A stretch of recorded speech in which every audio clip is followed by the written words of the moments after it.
Hello ဒီနေ့တော့ပဇွန်တုပ်လေးနဲ့မြင်းခွာရဲ့ဟင်းကြိုလေးချက်စားပြစ်လို့ချက်နည်းလေးကိုမျှဝေပေးလိုက်ပါတယ်။ရတာအထူးကောင်းမော်ပြီးတော့ထမင်းစားလဲမိန်စီတာမို့တငယ်ချင်းတို့လည်းလိုက်လို့စားကြည့်ကြပါအောင်နော်။ပဇွန်တုပ်ဖို့ကြက်သွန်ပြူနဲ့ငရုတ်သီးစိမ်းလေးတွေကိုဘိုင်းမနာဖို့လှော်ပေးပါတယ်။ပြီးရင်တော့အဓိကဖြစ်တဲ့ပဇွန်လှော်ပေးပါတယ်။ပဇွန်တော့အထက်အရေကုန်တဲ့အထိလှော်ပေးရပါတယ်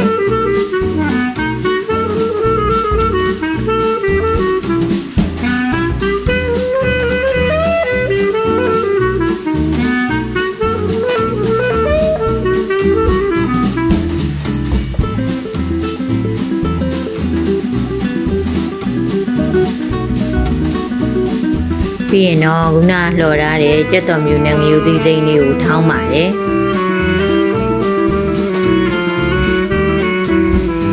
ကျက်တော်နေနဲ့ငရုတ်သီးစိမ်းညက်ပြီးဆိုရင်ငပိစိမ်းစားလေးထပ်ထည့်ပြီးထောင်းလိုက်ပါတယ်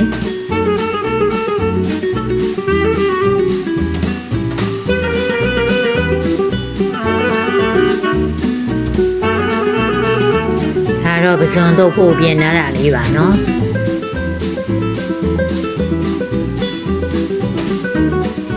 ခုဆိုရင်တော့ပဇွန်စတုပ်ပါပြီနော်ဇွန်နဲ့ကိုခုနထောင်းထားတဲ့ကြက်သွန်ပြူငရုတ်သီးစိမ်းနဲ့ငပိစိမ်းစားထောင်းထားတာလေးထည့်လိုက်ပါတယ်။ချိုမုံစားတို့ဟင်းရွက်မုံထည့်ပါတယ်။အချင်ရတာအတွက်တံမြာသီးကိုညှစ်ထည့်ပါတယ်။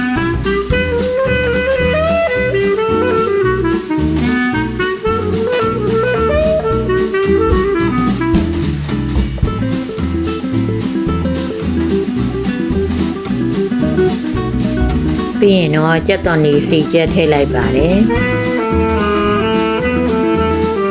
ပြီးရင်စားနေနဲ့ထည့်လိုက်ပါတယ်ပြီးရင်တော့အားလုံးကိုသမအောင်နေပေးပါတယ်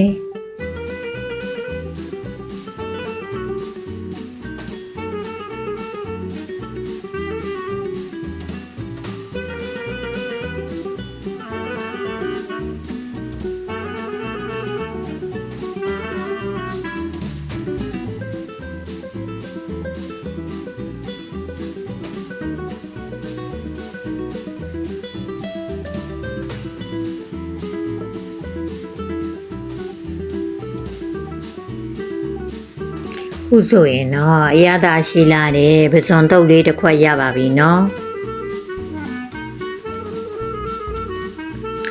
ပဇွန်တုပ်နဲ့တွဲစားဖို့မြင်းခွက်ရဲ့ဟင်းညိုလေးချက်ပါမယ်နော်ဒါကတော့မြင်းခွက်ရဲ့ဟင်းညိုချက်ဖို့ပြင်ဆင်ထားတာလေးပါပထမဆုံးအိုးထဲကိုရေးထည့်ပြီးစူအောင်တည်ပေးပါမယ်ရေထဲကိုတော့ကြက်သွန်ပြူထောင်းထားတာလေးထည့်ပါတယ်ပဇွန်ကြောင်းမှုန်လေးထည့်လိုက်ပါတယ်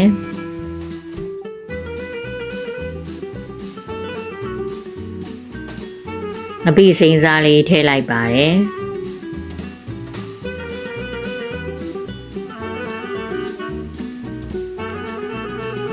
ဟင်းဦးရဲ့ရည်ဒီစုပွက်လာပြီဆိုရင်တော့မြင်းခွာရဲ့စေးကြောတန်းစင်နာတာလေးထည့်ပါတယ်။ရတာအတွက်ဟင်းရွက်မုံထည့်ပါတယ်။စားထည့်ပါတယ်။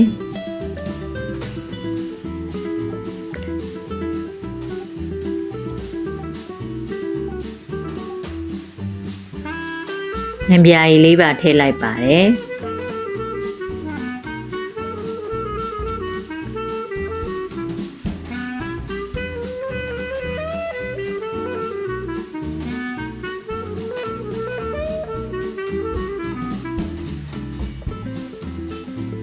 ခုဆိုရင်တော့ပဇွန်တုပ်လေးနဲ့လိုက်ဖက်တဲ့မြင်းခွာရဲ့ဟင်းကြိုလေးလည်းရပါပြီ။